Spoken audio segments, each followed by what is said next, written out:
గంగమ్మ కృష్ణమ్మకు చెప్పమ్మ కష్టం కలిగించొద్దని, యమునకు చెప్పమ్మ సాయమునకు వెనకాడొద్దని,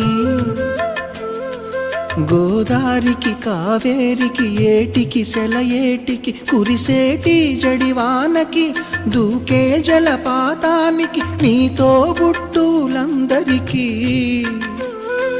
చెప్పమ్మా మా గంగమ్మ. జీవనదివిగా ఒక మోక్షనిధివిగా పండ్లు పూలు పసుపుల పారాణి రాణిగా